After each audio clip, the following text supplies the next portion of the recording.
I've said it before, Luo Xiu, this damn guy, will definitely do something that will make the whole world shake up. Evidently, he hasn't been to New World yet he made such a big commotion. Now, even Deputy Captain Rayleigh has been handed over to Marine by this guy.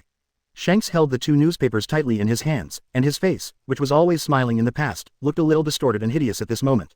It was the news written in these 2 newspapers that made Shanks too angry, so angry that he couldn't control his emotions with his mentality. That guy Luo Xiu actually cut off the arm holding the sword of the Vice Captain Rayleigh, and even handed it over to Marine.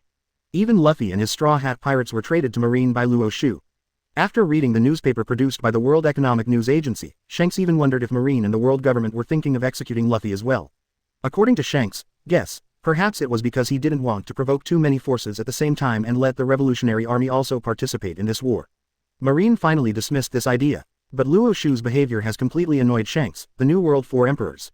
Beckman, with a cigarette in his mouth, glanced at Shanks, shook his head and said, "Shanks, what are you going to do?" Shanks said angrily without hesitation, "Go to Naval Headquarters, of course, and get Mate Rayleigh out. Anyway, when I was in the Roger Pirates, Deputy Captain Rayleigh took great care of me." Beckman smacked his lips and shook his head. "I'm not talking about Rayleigh, I'm talking about that kid Luffy. Without help, Luffy may never be able to leave Impel Down." When Shanks heard this, there was a flash of struggle on his face. He originally thought that he would meet Luffy in New World in the future, but he never imagined that such a thing would happen halfway. Exclamation mark. After hesitating for a moment, Shanks finally sighed and said in a deep voice, "Before going to Naval Headquarters, go to Impel Down and rescue Luffy and his Straw Hat Pirates." When the whole world was shaken by these 2 newspapers, no one knew that Luo Xiu had officially stepped into the New World through the Fishman Island. Luo Xiu was very clear that the Summit War, 7 days later, has evolved into a scale far beyond the original plot. Luo Xiu was very satisfied with this. After all, the bigger the disturbance this time, the greater the benefit he could get from it. But before participating in the Summit War, Luo Xiu still has one more important place to go, and that is Nine Snakes Island in Calm Belt. It is described with the pen and ink space occupied by Boa Hancock in the original work, although it is not as good as Nami and Robin, the women in the 2 protagonist groups. But it must also far exceed the rewards that most people can bring to Luo Xiu. Although Shirahoshi is a mermaid princess, in the minds of many people, she has a glamorous name that is not inferior to that of the pirate queen, Boa Hancock. It's just that she doesn't take much space to describe the plot of the original work, and it just improves Luo Xiu's strength again. Luo Xiu couldn't say he was disappointed about this, it can only be said that before this, he had already made psychological preparations. However, the only thing that makes Luo Xiu a little curious is that Shirahoshi, Poseidon, one of the 3 ancient weapons, is only behaving like this now because he can't control this power. Weak. After Shirahoshi really grows up, what kind of huge changes will occur, and what kind of surprises will it bring to Luo Xiu? Anyway, now that Shirahoshi has become a member of this ship, Luo Xiu naturally needs to train him well. 064 Tame the Empress Hancock. Summon the Shichibukai, kneeling to subscribe. For Shirahoshi, who has lived on the Fishman Island since he was a child, everything outside is extremely novel. Even this kind of novelty has gradually diluted her sadness of being forced to leave the Fishman Island, making this mermaid princess eager to explore everything outside. Especially when I saw the scenes of the New World with my own eyes, I breathed the air that was completely different from the seabed, and even successfully bathed in the sun. These kinds of surprises even made Shirahoshi feel that Luo Xiu came to the Fishman Island and forcibly snatched himself away, as if it was not a bad thing at all. The most important thing is that when he realized that Shirahoshi was going to follow Luo Xiu to leave the Fishman Island, Vander Decken, who had been entangled with Shirahoshi for several years, wanted to snatch Shirahoshi away immediately. Originally, when Shirahoshi saw the appearance of Vander Decken, his heart was involuntarily filled with fear. Because of the constant harassment of Vander Decken, Shirahoshi had to be forced to live in the hard shell tower when he was very young. However, in Shirahoshi's eyes, Vander Decken, who was like a demon, was killed by Luo Xiu without even having time to utter a single ruthless word in front of Luo Xiu. Obviously Luo Xiu beheading Vander Decken was a very terrifying scene, but in Shirahoshi's eyes, she didn't feel the slightest fear. What's more, Shirahoshi found out in a panic that after seeing Vander Decken beheaded by Luo Xiu with her own eyes, she couldn't help but feel infinite joy in her heart. After all, if it wasn't for Vander Decken, how could she, the mermaid princess, have lived in that hard-shell tower for so many years? Also because of this, Shirahoshi's fear of Luo Xiu completely disappeared, replaced by deep gratitude and gratitude. If there is no Luo Xiu's arrival, let alone leave the Fishman Island, come to New World to breathe the real air and bathe in the sunshine. She doesn't even know how long she will live in the shell tower, and how long she will be harassed by that nasty guy Vander Decken. After all, no matter whether it is the Father King Neptune or Shirahoshi's three big brothers, they have all tried to deal with Vander Decken, but every time they failed. When Luo Xiu realized this, without any hesitation, he took Shirahoshi, Xiarli, and Kami, the three mermaids, into the boat together. In Luo Xiu's eyes, Shirahoshi, the mermaid princess who has lived in the hard-shell tower for several years, is no different from a piece of pure white paper. Naturally, Luo Xiu is most happy to paint this white paper with his own colors, and it is also the thing he is best at. For a long time, the beauty of Shirahoshi, the mermaid princess, has been extolled by the world and praised by countless people, saying that her beauty is not inferior to Boa Hancock, who is regarded as the most beautiful woman in the world. It is precisely because of this that countless people want to meet Shirahoshi, the mermaid princess, with their own eyes. But under the protection of Neptune, Shark Star, Emperor Star, and Crash Star, no one can do this kind of thing. In the end, it was cheaper for Luo Xiu, the vicious thief that the world government called. Xiarli, a very good shark girl fortune teller, saw Luo Xiu sitting on the void throne in the crystal ball, and she followed behind Luo Xiu. But I didn't expect that things would develop into what they are now. What makes Xiarli unbelievable the most is that she knows that the Luo Xiu she predicted is not a good person in the traditional sense. But neither she nor Shirahoshi, the mermaid princess, nor Kami, who was originally a clerk in her coffee shop, showed even the slightest dislike for Luo Xiu. At this moment, Xiarli finally understood that in the eyes of others, whether Luo Xiu is a good person or not is simply irrelevant. The most important thing is, as long as they think Luo Xiu is good, that's enough. Xiarli has begun to look forward to whether the future will really be as she predicted. Luo Xiu will replace the world government and become the new king of the world. After teaching them the sailing knowledge, Luo Xiu returned to the deck again. On the deck at this moment, Robin, Khalifa, Machino, Luo Xiu, Kaya, Vivi, and even Nami are all talking about something intensely. Seeing this situation, Luo Xiu, who was shirtless and showing explosive muscles, stepped forward to take the peeled oranges that Luo Xiu had peeled. After stuffing it into his mouth, he chewed and asked with a smile.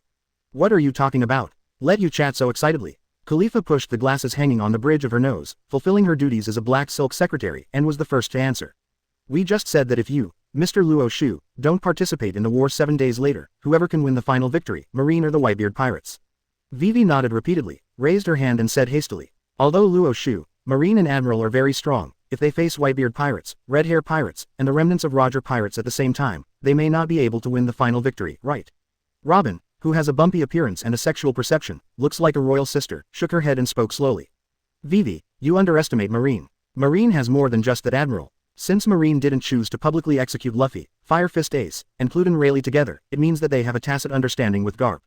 As long as Marine only targets Fire Fist Ace, Garp, the Marine hero, will never betray Marine.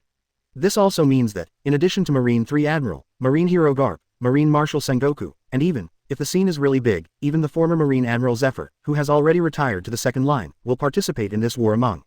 As Vivi's voice fell, Khalifa nodded in agreement. "It's not just these people. According to my guess, Sengoku is likely to ask for help from the main army commander Kong. After all, in addition to facing the confirmed Whitebeard pirates, the Red Hair pirates, and the remnants of the Roger pirates, Marine also needs to be on guard against Lord Luo Xiu. Lord Luo Xiu started this war with his own hands. As the Marshal of Marine, Sengoku must of course be vigilant against Lord Luo Xiu. Before Kong became the commander-in-chief of the armed forces, he was the former Marine Marshal. It is absolutely impossible to refuse Sengoku's request for help. For a while, their argument on this matter rang out again on the deck. Luo Xiu just tasted the tangerine Luo Xiu had peeled and delivered to his mouth, while watching this scene with a smile, without the idea of participating at all. It can only be said that what both sides said makes sense. The strength possessed by the New World 4 Emperors is indeed stronger than that of Marine Admiral, but what surpasses them is definitely not as good as the combination of 2 Marine Admirals. The Summit War this time is completely different from the original plot, only the Whitebeard pirates. Even for Aokiji and Kizaru, it is absolutely impossible to be like the original book, only know how to fish and paddle, and be an ape by the way. Otherwise, facing such a terrifying lineup, if one is not careful, the entire Marine will be in danger of being destroyed. After all, even if Marine chooses to compromise in the end and does not publicly execute Straw Hat Luffy together, the Revolutionary Army will definitely participate in this war. When Luo Xiu was in Sabayati Archipelago, in front of the reporters of the World Economic News Agency, he revealed that Luffy was the son of Drago. Its purpose is to restore the memory of Sabo, the second in command of the Revolutionary Army and the Chief of Staff. Luo Xiu is really looking forward to what an exciting situation this summit war will eventually turn into.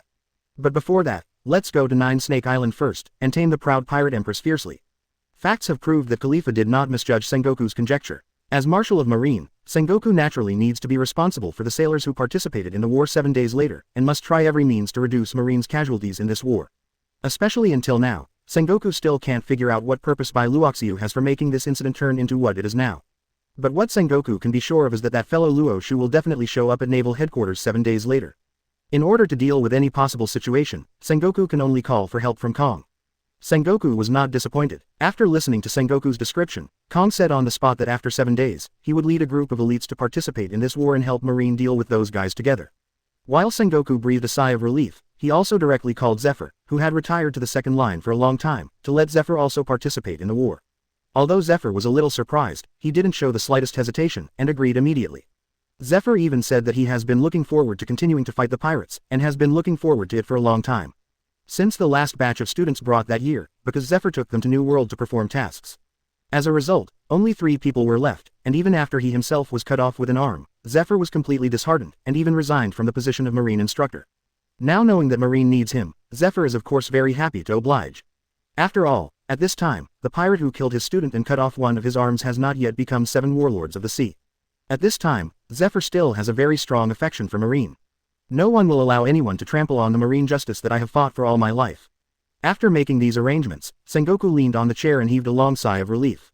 While pinching the space between his brows, he thought carefully whether there were any omissions in his own arrangements. At this moment, Sengoku suddenly remembered that there was another excellent help that he had forgotten. Those guys from 7 warlords of the sea have gained so much convenience with this identity, this time, it's time for them to pay for it. No matter what, we must let the 7 warlords of the sea participate in this war, and help Marine deal with the Whitebeard pirates and the Red-Hair pirates. Asking for flowers, 0. Thinking of this, Sengoku slapped the desk in front of him fiercely. That is, at the last moment, Sengoku reacted and withdrew his strength, otherwise, the table that had just been changed would break apart from the middle again. In order to make the 7 warlords of the sea aware of Marine's determination this time, Sengoku didn't even hand over the task of contacting them to others, but let him, the Marine Marshal, contact them personally. Sengoku has made it very clear in the phone bug, no matter what their reasons for these 7 warlords of the sea are, they must participate in this war. Otherwise, not only would they not be able to keep their title as 7 warlords of the sea, but after the war ended, Marine would also be liquidated. Under the serious threat of Sengoku, all the 7 warlords of the sea he contacted agreed to take part in the war and fight against the Whitebeard pirates and Red-Hair pirates together with Marine. It's just that what Sengoku couldn't understand was that no matter how he contacted Moria, the Moria guy didn't respond. After trying more than a dozen times, Sengoku became very annoyed, and directly issued an order to let Admiral's substitute, Naval Headquarters Elite Vice Admirals T. Dolphin, go to the Devil's Triangle. Exclamation mark. Sengoku wants to see what Moria is doing. That is because Aokiji is escorting Rayleigh and the Straw Hat Pirates to Impel Down, and Kizaru, the Marine Admiral, needs to stay at Naval Headquarters to prevent the Whitebeard Pirates from following. Those Red-Hair Pirates guys, doing the crazy act of invading Naval Headquarters early. Otherwise, Sengoku will immediately dispatch Marine Admiral. After handing over this task to Gake, Sengoku finally breathed a sigh of relief and completely slumped on the office chair. 0. I hope there will be no accidents in the war after 7 days. As long as the matter can be resolved in a safe and sound manner, after the war is completely over, the old man will immediately resign from the position of Marshal of the Marine.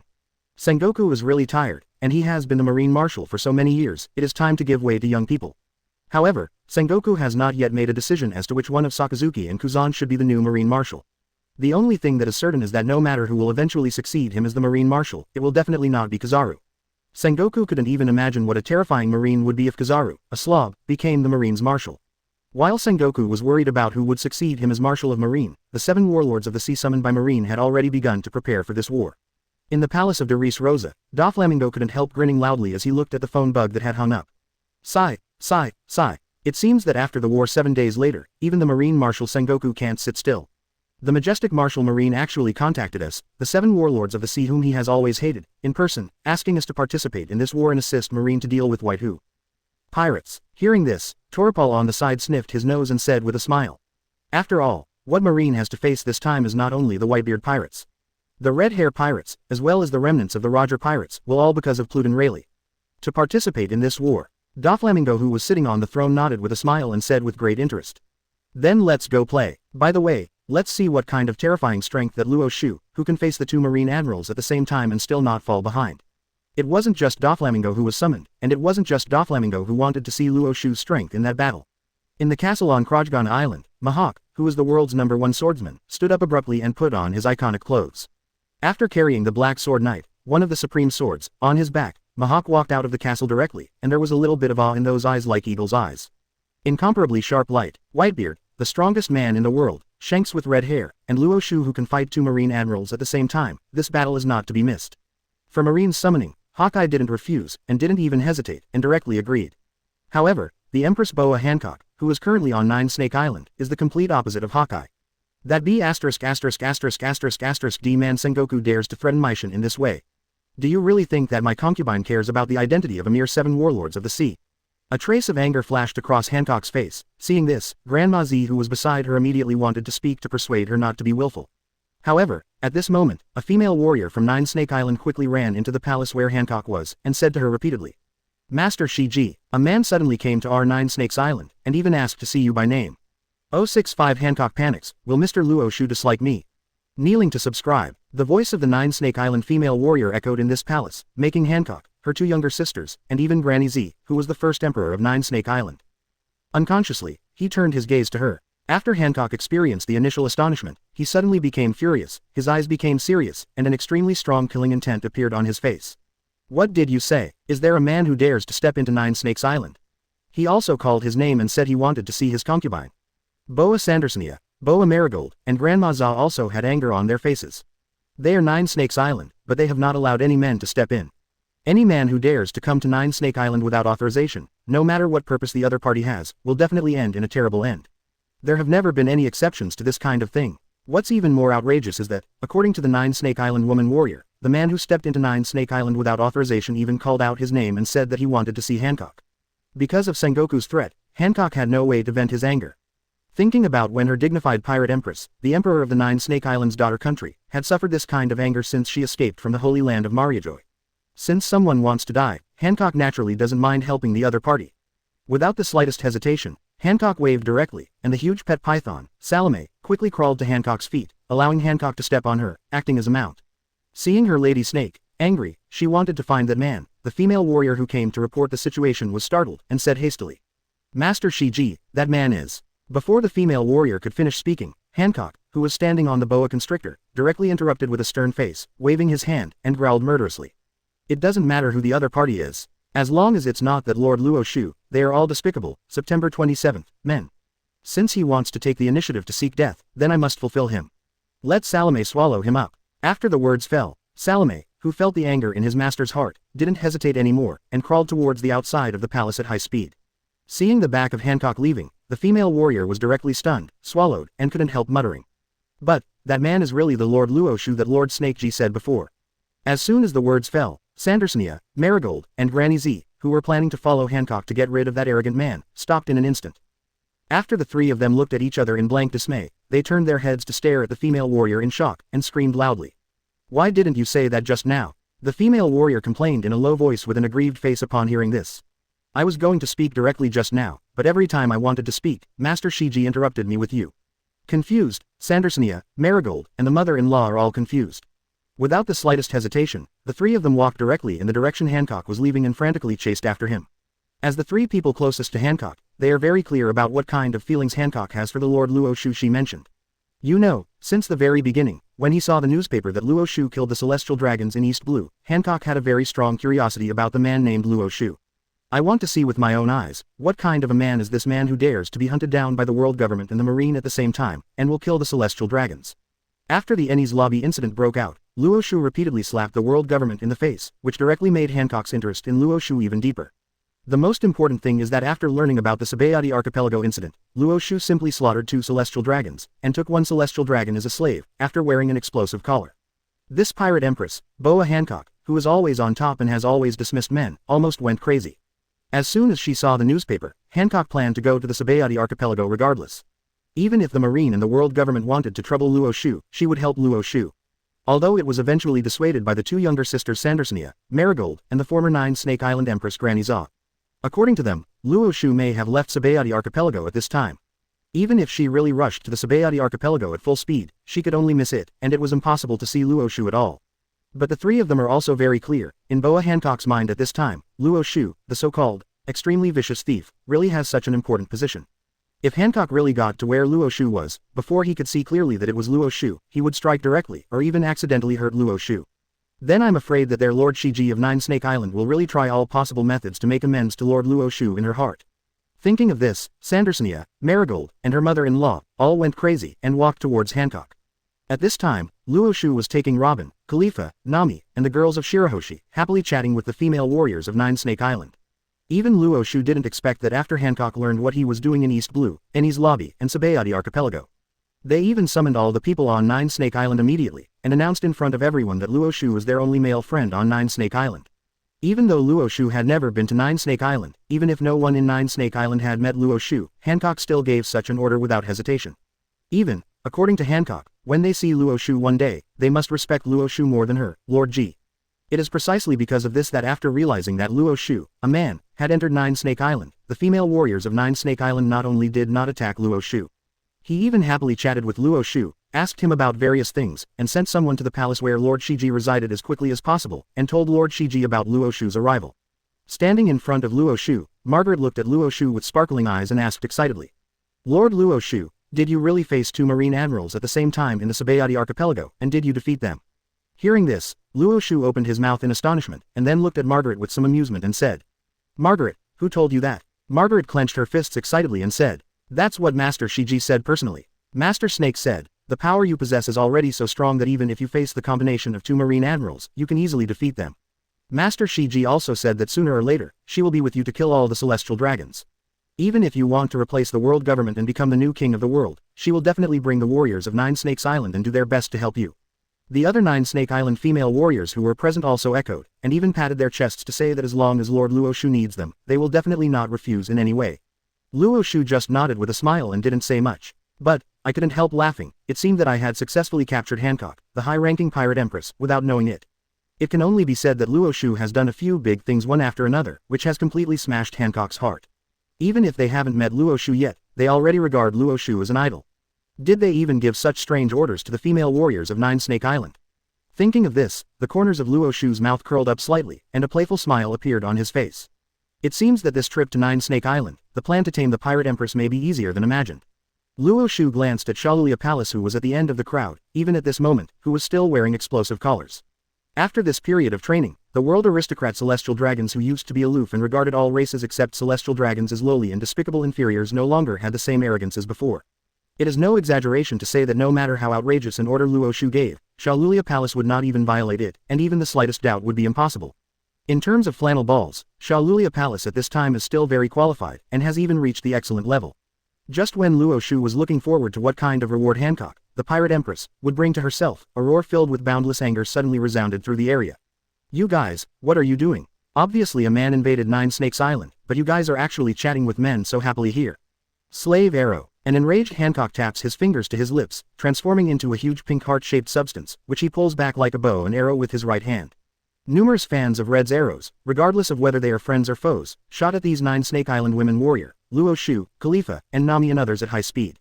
Originally, when he came to this area and saw the female warriors who were responsible for guarding Nine Snake Island gathered together, Hancock thought something had happened.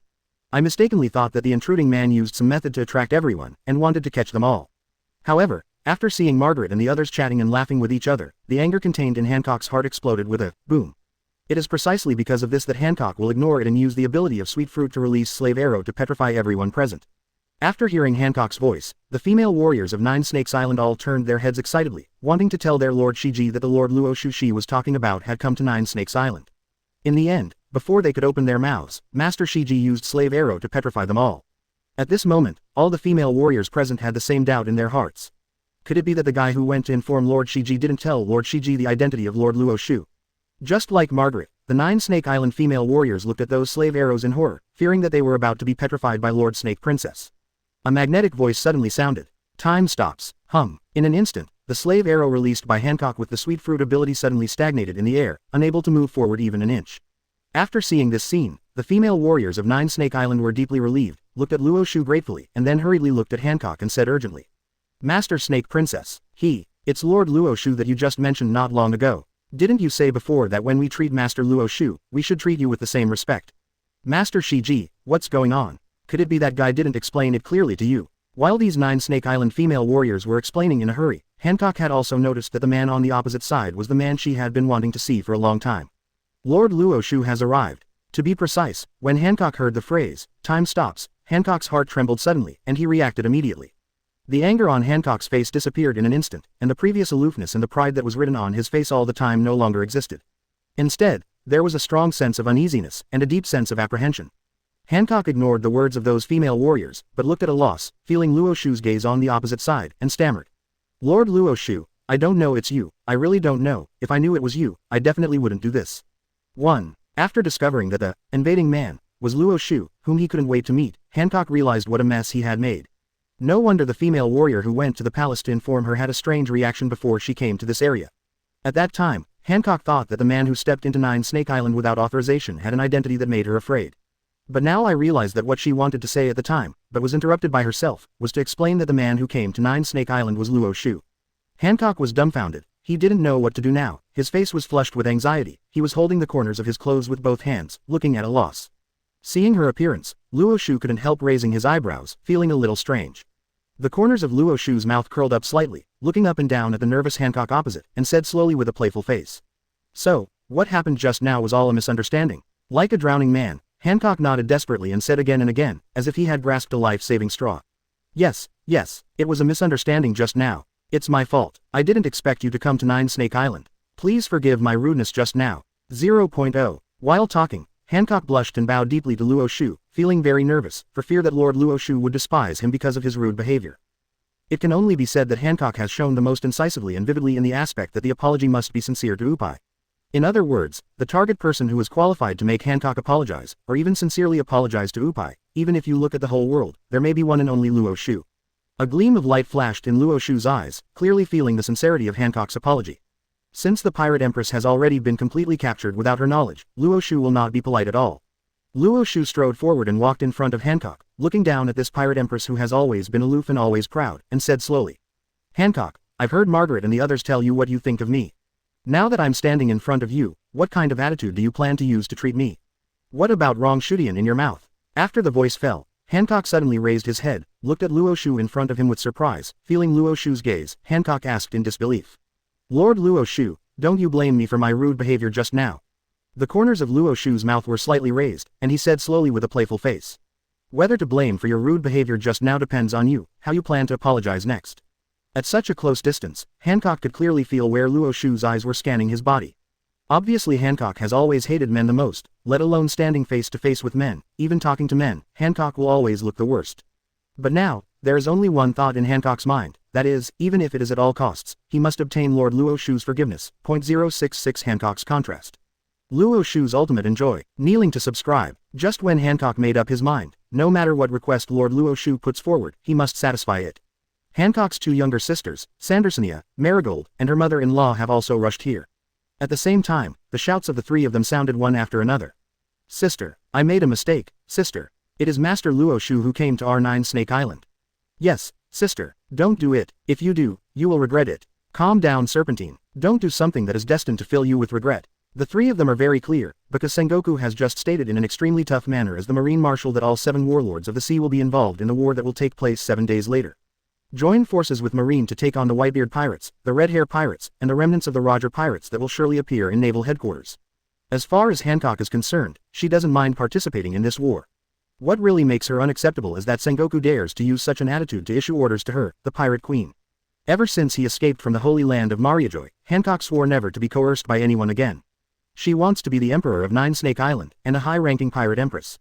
It is precisely because of this that when Sengoku said that if Hancock refuses Marine's call and does not participate in this war, he will work with Marine to deal with the Whitebeard Pirates and Red Hair Pirates. It will directly deprive her of her 7 warlords of the sea status, and even let Marine arrest her after the war is over. Hancock was so angry that he wanted to scold Sengoku directly and dismiss his so-called order directly. That is to say, after realizing this, Granny Za quickly grabbed the phone bug, and after assuring Sengoku that she would participate, she hung up the phone bug directly. Otherwise, with Hancock's bad temper towards men, coupled with Sengoku's threatening words, she would have severed all ties with Marine on the spot. Although in the end, under the repeated persuasion of Sandersonia, Marigold, and Granny Z, Hancock, as the Emperor of Nine Snake Island, considered the people of Nine Snake Island, and agreed with his nose. But the anger in Hancock's heart didn't decrease at all, and even because of this kind of aggrieved, the anger became even more raging. It was precisely because of this that the three of them were even more worried. As soon as Hancock came up, they could not help but directly attack Luo Xiu. After all, in addition to Luo Xiu's special status in Hancock, this extremely vicious thief in the eyes of the world government has the terrifying power to face two marine admirals at the same time without falling behind. If Luo Xiu is angered, maybe there is no need to wait for a break with Marine, and their Nine Snake Island will cease to exist immediately. Hancock's love brain was triggered because of Luo Xiu's actions. In her eyes, no matter what Luo Xiu did, it was justified. But Sandersonia, Marigold, and Granny Yi know very well. Luo Xiu, an extremely vicious thief, did not hesitate to kill the Celestial Dragons, the king of the allied countries of the world government, the princess of the allied countries of the world government, and the CP organization, and even treated the Celestial Dragons as slaves. Once Luo Xiu is angered, I am afraid that even paying Hancock to him will not be enough. The words of Sandersonia, Marigold, and Granny Yi made Hancock's face turn redder. At this moment, Hancock wanted to gag all three of them. Obviously she managed to make Lord Luo Xiu not blame her for her rude behavior before, but now the three of them are reminding Lord Luo Xiu to recall the previous scene again. Thinking of this, Hancock suddenly turned his head, his eyes were full of evil spirits, he glared viciously at Sandersonia, Marigold, and Granny Z, and said in a serious tone. You three, do you know what you are talking about? Shut up for me. As soon as the words fell, Sandersonia, Marigold, and Granny Z were startled and stopped quickly. After sliding for a long distance, they finally stood still. Hancock ignored the three of them, but changed his anger and majesty just now, turned his head with a face of shyness, shyly lowered his head and dared not look at Luo Xiu, and said softly. I'm sorry Lord Luo Xiu, it's the concubines who are incapable of discipline that make them offend you, please don't blame them.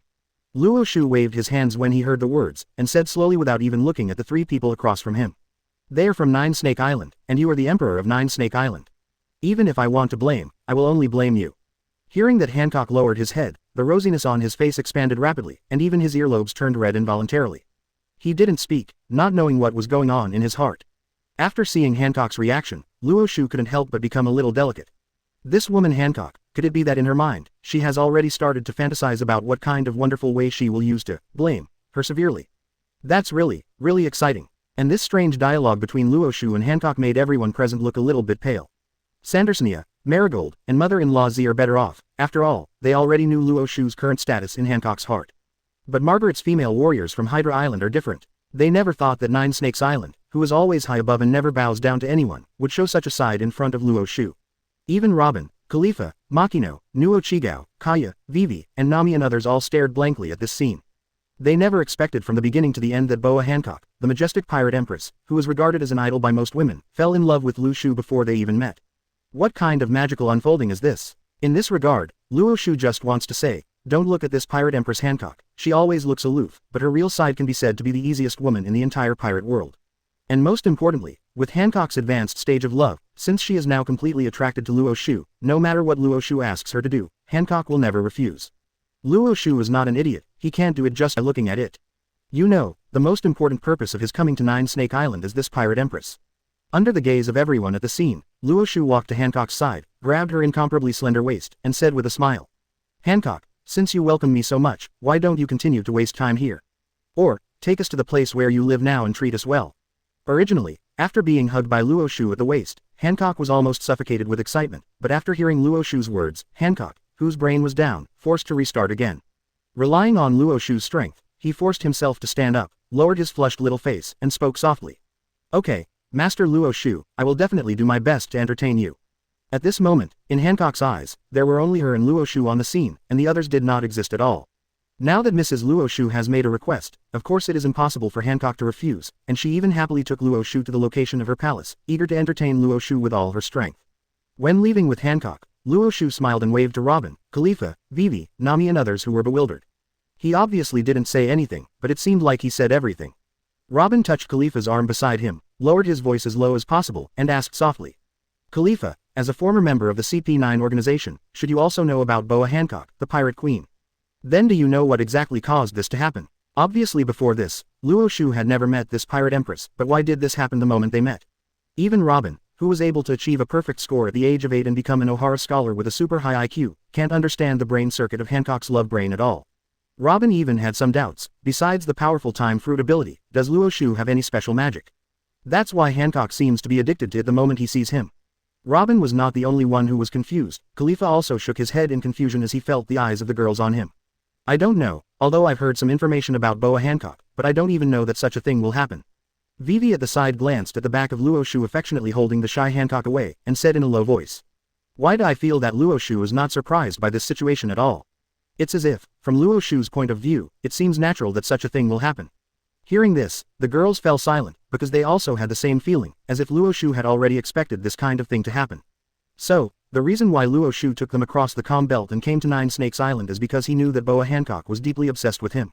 While all the girls were wondering about this, Sandersonia, Marigold, and the mother-in-law were also communicating about this matter. Gudong, sister, is this a bit too exaggerated? Is she so impatient to give herself to Luo Xiu? After hearing this, Marigold did not agree immediately, but waited until the backs of Luo Xiu and Hancock were no longer visible, then finally scratched his head and spoke. Haven't we already thought of this kind of thing before? After all, after learning that Luo Xiu has experienced East Blue, Enies lobby, my sister already has a very strong curiosity about Luo Xiu. After hearing about the Sabayati archipelago, I desperately wanted to go to the Sabayati archipelago to find Luo Xiu. Maybe it's not normal to meet Luo Xiu now and not do this. In fact, before this, even Sandersonia and Marigold, the two younger sisters who have the closest relationship with Hancock, didn't know that their own sister was still in such a serious late stage of love brain. It was because of the appearance of Luo Xiu that they really discovered this. It's a pity that now Hancock's heart is full of Luo Xiu's name and identity. Shadow, no one can make this change. The mother-in-law slammed the crutch in her hand on the ground, and said very displeased. Shiji, a woman of her own, is really used to doing her own way. It's too much. Hearing this, Sandersonia and Marigold looked at each other, then looked at Granny Z with a smile and joked. Grandma, why don't you go and persuade my sister to give up Luo Xiu? If my sister doesn't want to, then you drive Luo Xiu out of our 9 Snake Island, it's actually the same. After the words fell, Grandma Za's face froze suddenly, and a few drops of cold sweat appeared on her wrinkled forehead, and she stammered. It's still, let's forget it. Since Shiji is the current emperor of our 9 Snake Island, of course she also needs to pay for 9 Snake Island. Snake Princess took the initiative to choose to sacrifice herself, so that our 9 Snakes Island has more powerful friends like Luo Xiu. She is actually very qualified as an emperor. Both Sandersonia and Marigold looked exactly like that, although they couldn't understand the behavior of manually delivering the dolls to their door. But no matter what, since the elder sister is voluntary, and 047 and Luo Xiu also have the terrifying strength comparable to the 2 Marine Admirals, they are naturally very happy. I saw this scene. It's impossible to prevent anything from happening. Sandersonia and Marigold did not run on Grandma Yi anymore, but walked towards Robin, Khalifa, Vivi, and Nami and others with a smile, and smiled at her. They issued an invitation. Well, you are Lord Luo Xiu's partners, right? My sister has already said before that Lord Luo Xiu is our most important friend on 9 Snake Island. Please come with us. Hearing this, although Robin, Khalifa, Vivi, and Nami were a little surprised, they followed them into the interior of 9 Snakes Island with smiles on their faces. Even the female warriors of Margaret's 9 Snakes Island are very enthusiastic and continue to communicate with Robin, Khalifa, and Nami and others. And after they were brought to the interior of 9 Snake Island by Sandersonia and others, the people on 9 Snake Island had already prepared a banquet. As the former emperor of 9 Snake Island, Grandma Za, although she is old and out of shape, she is still very sophisticated in terms of human relationships. The female warrior who was supposed to inform Hancock of Lord Luo Xiu's arrival was ordered by Granny Z to prepare a banquet with others to entertain Luo Xiu and him. Of those women, in this way, even if Hancock really did something to Luo Xiu without knowing it, they can still try to apologize to Luo Xiu in this way to obtain Luo Xiu's understanding. It's just that what my mother-in-law didn't expect was that Luo Xiu didn't participate in the whole banquet. And Hancock, the snake lady's real way of apologizing, turned out to be to take the initiative to make amends to Luo Xiu. In this regard, Luo Xiu just wants to say that Hancock is not only the easiest woman to attack in the entire pirate world, but also the most contrasting woman. In the past, she was always a high-ranking, arrogant and indifferent pirate empress in front of everyone. In front of Luo Xiu, he was more docile than everyone else, and he showed strong cooperation with any request Luo Xiu made, even fearing that the reception would not be good. Let her Luxiu Tianren be dissatisfied. This kind of treatment brought Luo Xiu the most ultimate experience. However, after the apology was over, Hancock fell into a deep loss again, and he was also afraid that Luo Xiu would dislike him. Feeling the smooth and sad caress of his warm palm, Hancock buried his face, and said in a very sad low voice. My lord Luo Xiu, in fact, I was captured by human traffickers and later bought into the holy land of Mariajoy as a slave. 1 inch. Although I have never been touched by any man from the beginning to the end, I was branded a slave mark on my back by those women who specially trained slaves for celestial dragons, and even I was forced to eat the sweet fruit. Originally, they were going to wait for us to grow up and give them to celestial dragons, but before that happened, someone invaded Mariajoy, and my 2 younger sisters and I were also rescued. Master Luo Xiu, will you despise me? 3 SN 067 Momosugi Gion delivered to your door. Luo Xiu's charm is unparalleled. Kneeling to subscribe, Luo Xiu's warm palm caressed the smooth white back in front of him. It was obviously a beautiful scene like a work of art, but it was completely destroyed by the extremely obtrusive Tianqiang dragon's hoof. It can only be said that the more superior Hancock behaves on the outside, the more powerful she is, and the inferiority complex in her heart has never disappeared. Especially now in front of her Lord Luo Xiu, Hancock's past experience made her feel inferior to the dust. Hancock buried his head, and didn't even dare to look at Luo Xiu. Because of the panic and inferiority that filled his heart, Hancock's beautiful white body began to tremble slightly.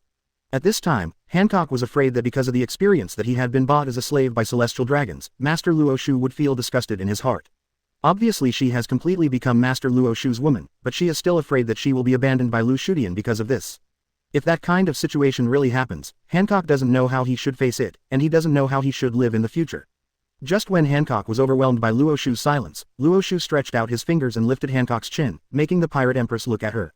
Luo Xiu could clearly see the anxious expression in Hancock's eyes, as well as the sadness and anxiety on his face. Seeing this situation, Luo Xiu leaned close to her fair and tender cheeks and spoke slowly.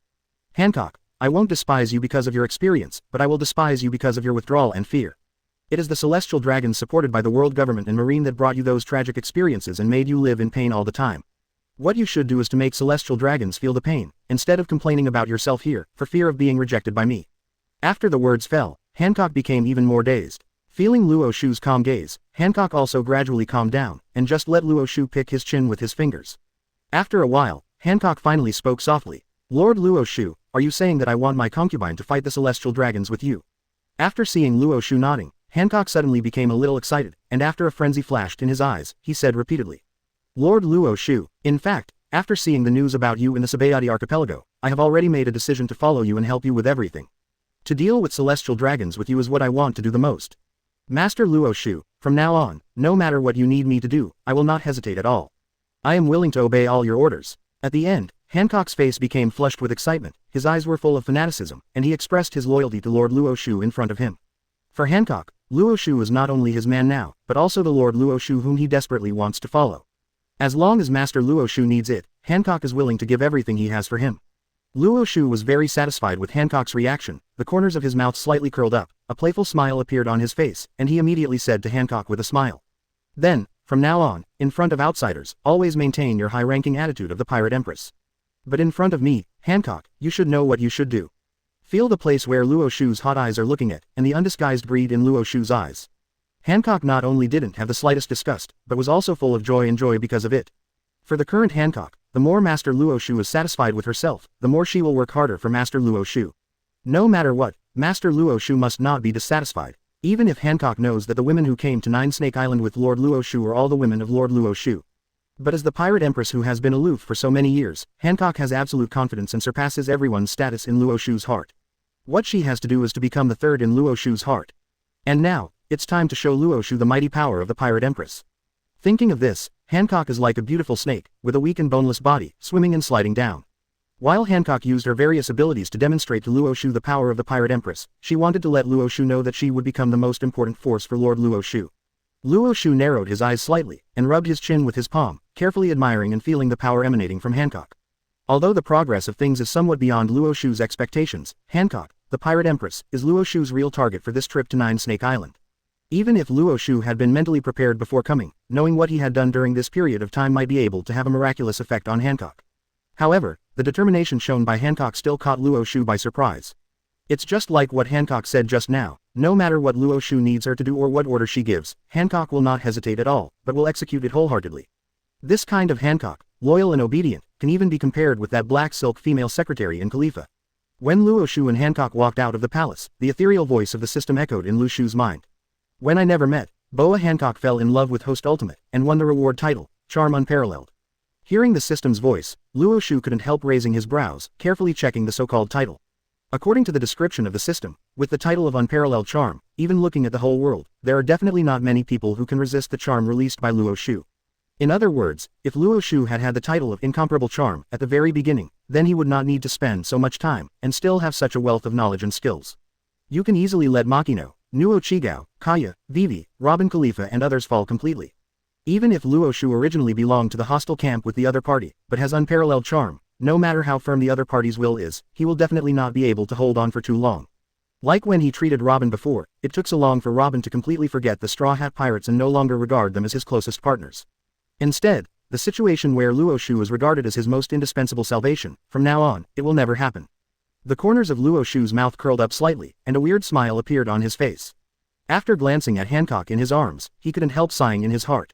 How should I put it? Should I say that it is a reward brought by Hancock? It's really surprising. Known as the most beautiful woman in the world, Hancock fell in love with Luo Xiu completely because she had never met her before, so the reward she brought was such a strange title. But if you think about it carefully, it seems that bringing such a reward is in line with Hancock's narcissistic personality, right? Feeling Luo Xiu's gaze, Hancock blinked and asked in a daze. What's the matter, Lord Luo Xiu? Luo Xiu shook his head with a smile, glanced at Hancock appreciatively and said. It's nothing, I just feel that your performance is somewhat beyond my expectations. Hancock, who was in the late stage of love brain, almost passed out on the spot after hearing this compliment. Fortunately, Luo Xiu's arm helped her stabilize her figure, so that Hancock would not fall to the ground. Hancock, whose cheeks were rosy, and even his earlobes were red, after gradually recovering, his voice was weak and low. Master Luo Xiu, I feel that you seem to have undergone a great change. Hearing this, Luo Xiu looked at Hancock with great interest and asked. What change? Hancock covered her ruddy and tender face with both hands, shook her head nah and didn't answer. She didn't know how to describe Lord Luo Xiu's changes. However, Hancock can clearly feel that Lord Luo Xiu now seems to want people to get close to him even more than before. Facts have proved that Hancock is not the only one who has noticed this change in Luo Xiu. Robin, Khalifa, Machino, Nuo Chigao, Kaya, Vivi, Nami and Shirahoshi also realized this. This couldn't help but make them even more curious about what happened to Luo Xiu when they participated in the banquet held by the people of Nine Snake Island. What caused such a huge change in Luo Xiu? In order to clarify this point, the girls immediately decided to join forces after discussion to explore the secrets hidden in Luo Xiu. For Luo Xiu, after the events of the Fishman Island and Nine Snake Island are over, there is no need to go to other places for the time being. In a few days, the summit war that could change the fate of the entire world will completely erupt. All you need to do next is to stay on Nine Snake Island, wait for the summit war to start, and take Hancock to naval headquarters. After all, in this new world, although there are still many targets that Luo Xiu has already set his sights on. But compared with the rewards that can be brought by participating in summit war and harvesting a wave of summit war, those goals should wait until later to find them. Originally under the joint persuasion of Sandersonia, Marigold, and her mother-in-law, Hancock had decided to go to naval headquarters. Join Marine as the 7 warlords of the sea to take on the Whitebeard pirates, the Red Hair pirates, and the remnants of the Roger pirates who were destined to take part in the war. But because of the arrival of Luo Xiu, Hancock completely changed his mind. To his 7 warlords of the sea, to his Marine, to his world government, from now on, except for Master Luo Xiu, neither the Marine nor the world government can make Hancock obey their orders anymore. Regarding this point, even Sandersonia, Marigold, and Grandma Z have no objection at all, and they also expressed their support for Hancock's decision. Based on the relationship between Luo Xiu and Hancock, as well as Nine Snake Island's female warriors at the level of Margaret, if Nine Snake Island encounters any crisis, it is impossible for Luo Xiu to stand idly by no matter what. Since this is the case, then what is there to be afraid of? They in Nine Snake Island no longer need to worry about one day, because Hancock was expelled from the 7 warlords of the sea, which caused the entire Nine Snake Island to be implicated. It is precisely because of this that with 3 days left before the public execution of Fire Fist Ace and Pluten Rayleigh, the other 7 warlords of the sea have already arrived at naval headquarters ahead of schedule, starting to prepare for the public execution 3 days later.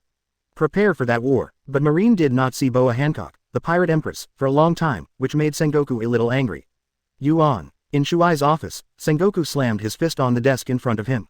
Under the premise of deliberately controlling the force, the newly replaced desk did not break. But Sengoku, the Marine Marshal, roared with an angry face at this moment. Boa Hancock, what exactly does that woman want to do? It wasn't agreed before, but she brought the 9 Snake Pirates to naval headquarters 4 days ago. Haven't come here yet. Sengoku has been simulating this battle in his head every day since it was announced that Marine would be publicly executed against Fire Fist Ace and Pluten Rayleigh at Marineford. Think carefully to see if there are any omissions in yourself, and you can make arrangements in advance to prevent any accidents. Originally, in the eyes of Sengoku, in addition to Locke who had already been imprisoned in Impel Down, because he refused to join hands with Marine to deal with the Whitebeard pirates, he was also imprisoned in Push. The Haishia who entered the city as below Jinbei. Several other 7 warlords of the sea members have been regarded by Sengoku as an indispensable support for Marine in this war. As a result, he has just received a report from Kaji, saying that when he arrived at the Devil's Triangle, he found that Gecko Moria, one of the 7 warlords of the sea, had been dead for a while. It's time. According to the news obtained by asking those zombies in the thriller bark, Moria's death was exactly what Luo Xiu did. But because very few people would break into the Devil's Triangle, their Marines would not go to the territory of the 7 warlords of the sea without authorization. As a result, Marine did not learn of Moria's death until now. Sengoku was caught off guard by this news, and immediately got angry.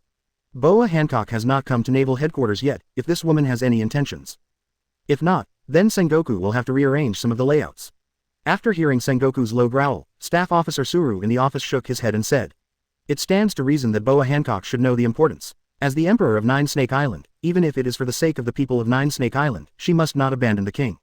The title of Shichibukai, quote, "However, no matter how I contact him, I can't get through to Boa Hancock's good phone bug. According to my guess, there is a good chance that something happened to her like Moria." Staff Crane's words were spoken, and immediately won the approval of most of the Marine executives present. Although, as the Pirate Empress, Boa Hancock has always had his eyes above his head, and he looks superior to everyone. But this war is so critical to Marine that even Sengoku, the Marine Marshal, has already pointed it out. If you refuse Marine's call this time, and don't participate in this war, let Marine deal with the Whitebeard pirates, Red Hair pirates, and the remnants of the Roger pirates. If that price is to be deprived of the position of 7 warlords of the sea. After hearing Staff Crane's words, the anger in Sengoku's heart gradually dissipated. After frowning and thinking for a while, he turned his head and looked at the admiral candidate in the office. Momosuke said, "Gion, go to Kusnake Island to find out what happened to Kusnake Island, and why there is no news about Boa Hancock." Gion, who was suddenly called by Sengoku, was stunned for a moment, but immediately came back to his senses, nodded and agreed. "Okay, Marshal Sengoku." Without the slightest hesitation, Gion turned around and walked out of the marshal's office, and walked towards the port of naval headquarters. As a candidate for admiral, Gion is naturally very aware of the character and behavior of the Pirate Empress. If the male Marine executives were to go to Nine Snake Island, not only would it be impossible to get Boa Hancock to come to naval headquarters, it might even be counterproductive. After all, Nine Snakes Island is a country of daughters through and through, and there is no man who can step in there and finally come out alive. As the elite vice admiral of naval headquarters, Gion is bound by this mission. However, Gion's actions this time can be said to be more ominous than ominous. As a sexy royal sister, even in naval headquarters, she belongs to the top-level beauties. Going to Nine Snake Island at this time is like a rabbit in the mouth of a tiger, and she took the initiative to send her. In the hands of Luo Xiu, there is no difference at all. 068 Momosuke Gion No Time Stop Series. Luo Xiu thanks Sengoku. Please subscribe. What Sengoku and those Marine executives don't know is that the reason why Hancock has not answered their calls is because it was deliberately ordered by Luo Xiu. Luo Xiu is going to use this method to fish, to see if he can catch a Marine high-level man who satisfies him. Everyone knows that Nine Snakes Island is strictly forbidden for any man to enter, no matter what the identity of the other party is, as long as he is a man. After entering Nine Snakes Island, he will definitely end up in an extremely miserable end. It is precisely because of this that if Sengoku really wants Marine executives to come to Jew Snake Island to check the situation and see Boa Hancock, the Pirate Empress, why has she not gone to naval headquarters until now? That also means that the Marine executives sent by Sengoku must be women. Otherwise, as the Emperor of Nine Snake Island, Hancock will never let him go. Before participating in the Summit War and reaping the huge rewards, Luo Xiu can still use this method to make a small gain. In this way, it depends on the identity of the fish that finally bites the hook. Even Luo Xiu didn't expect that the task of coming to Nine Snake Island to check the situation would be handed over by Sengoku to Momosuke Gion, an admiral candidate, naval headquarters elite vice admiral. It can only be said that Sengoku's generosity has far exceeded Luo Xiu's expectations. It took only a few hours for the top Marine warship that Gion was on to arrive at the calm belt where Kusnake Island is located from naval headquarters. Gion looked at the Nine Snake Island in front of him, and just as he was about to land on the island, several female warriors from Nine Snake Island walked out of the woods. These Nine Snake Island female warriors all raised their bows and arrows, looked at Gion standing on the bow of the warship and shouted, "Stop, we, Nine Snakes Island, do not welcome outsiders." Gion frowned when he heard the words, and waved his hands to signal the sailors under his command to be quiet and not to act rashly. She came to Nine Snake Island this time to discuss and investigate the situation. By the way, she took Hancock to naval headquarters, and asked her to participate in the war 3 days later as 7 warlords of the sea, and fight against Whitebeard with Marine pirates. It's not about declaring war on behalf of Marine against Boa Hancock and Kusnake Island. After stopping the behavior of those sailors, Gion looked at Margaret on Nine Snake Island and said in a deep voice, "I'm Marine Vice Admiral Gion. I'm here on Kusnake Island this time. I have something to ask your Emperor of Kusnake Island, Boa Hancock, W. As the 7 warlords of the sea, why didn't Boa Hancock set off when he was summoned by Marine 4 days ago?" 437, is it possible that she thinks what our Marine said before was joking with her? At the end, Gion's eyes were fixed, and an extremely powerful aura suddenly burst out from her body, causing the sailors standing behind her to take 2 steps back involuntarily. In any case, Gion is a candidate for admiral, and her strength and momentum are naturally stronger than the average Marine vice admiral. However, what surprised Gion was that Margaret and the 9 Snake Island female warriors not only did not have the slightest bit of fear, but also confronted her in the same way. Even if Lady Snake is 7 warlords of the sea, you Marines are not qualified to talk to Lady Snake with this attitude. If you represent Marine and want to fight our 9 Snakes Island, then we won't back down in the slightest.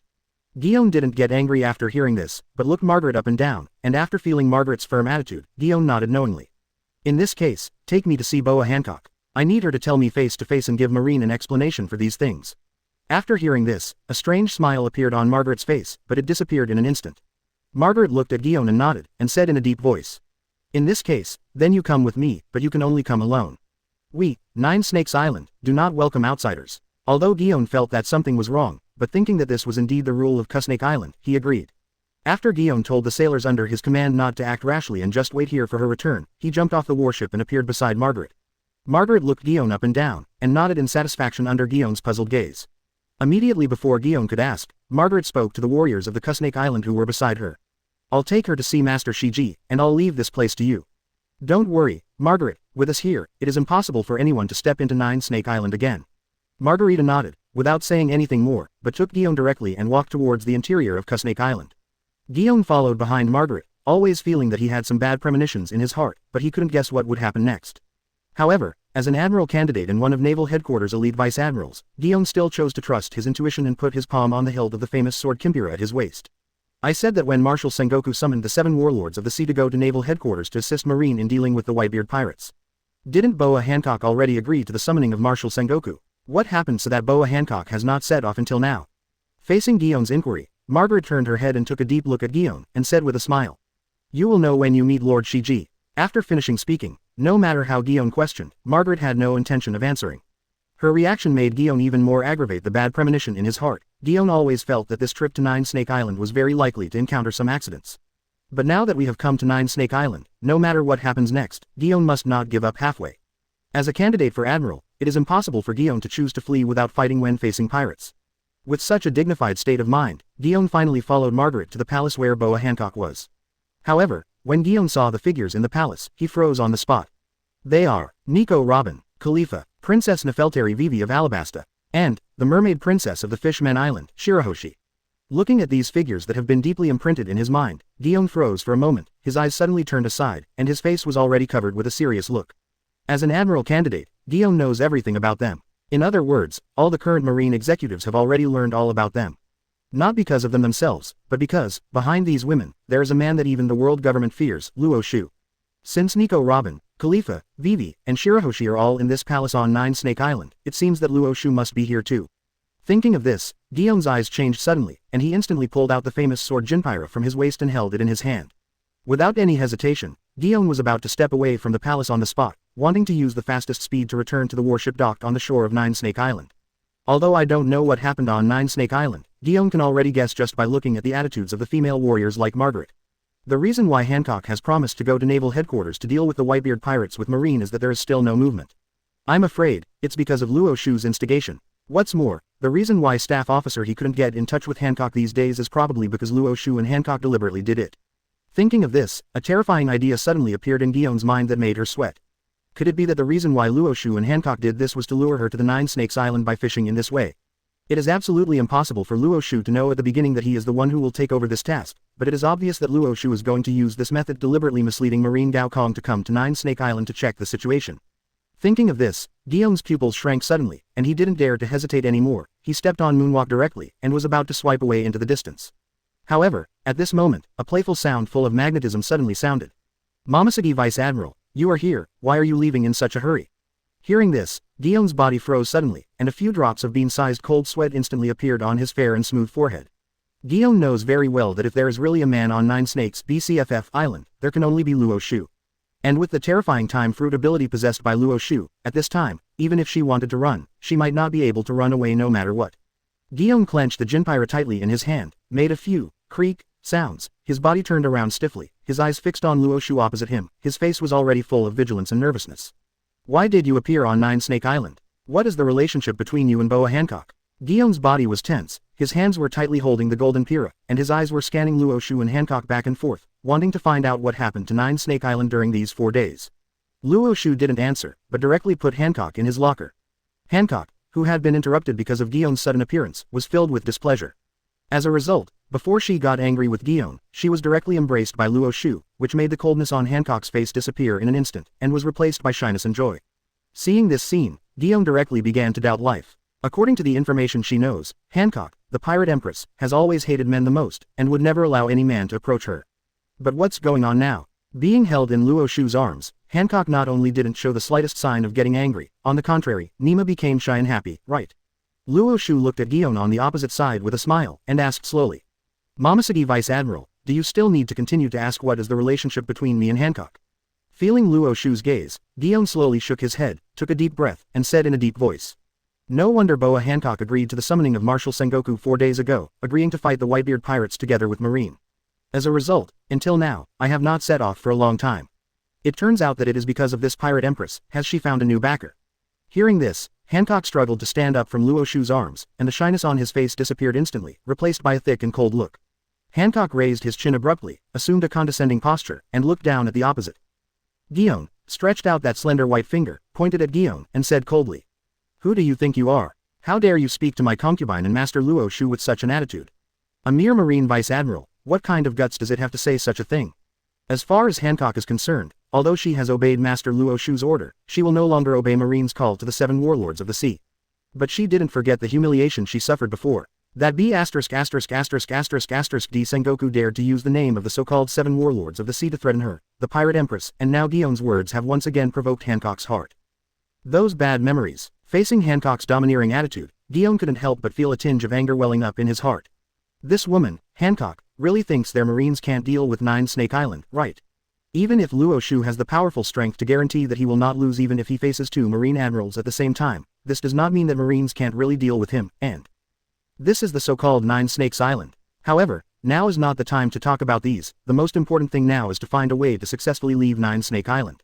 She, Admiral's candidate, one of Naval Headquarters' elite Vice Admirals, must not fall into his clutches like Luo Xiu's other women.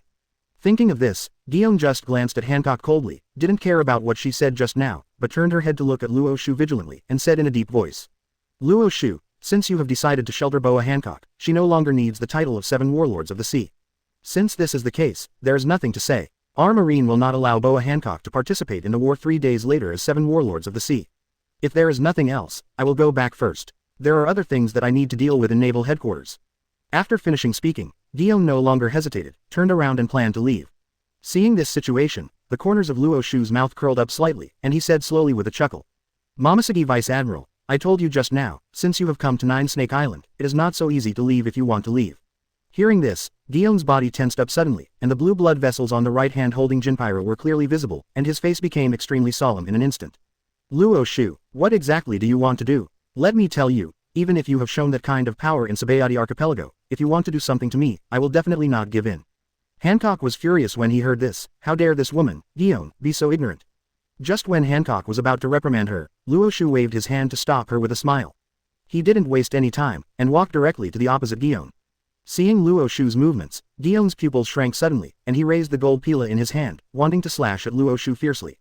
However, in the next second, Luo Xiu's magnetic voice resounded in the palace again. Time stops. In an instant, Gion, the candidate for Admiral, finally realized for himself how powerful Luo Xiu's time fruit ability is. No matter how she tried, she couldn't break free from the time fruit ability bound to her body, and could only watch Luo Xiu walk towards her with a smile on her face. Gion panicked from the bottom of my heart. If he had known that Luo Xiu was on 9 Snake Island, Gion would not have been able to take this picture of coming to 9 Snake Island to check the situation. Even at this time, Gion was still full of remorse in her heart. She should have taken people away from Combelt where 9 Snake Island was located as soon as she realized something was wrong. In that case, I won't have to face Luo Xiu, a guy who always acts recklessly.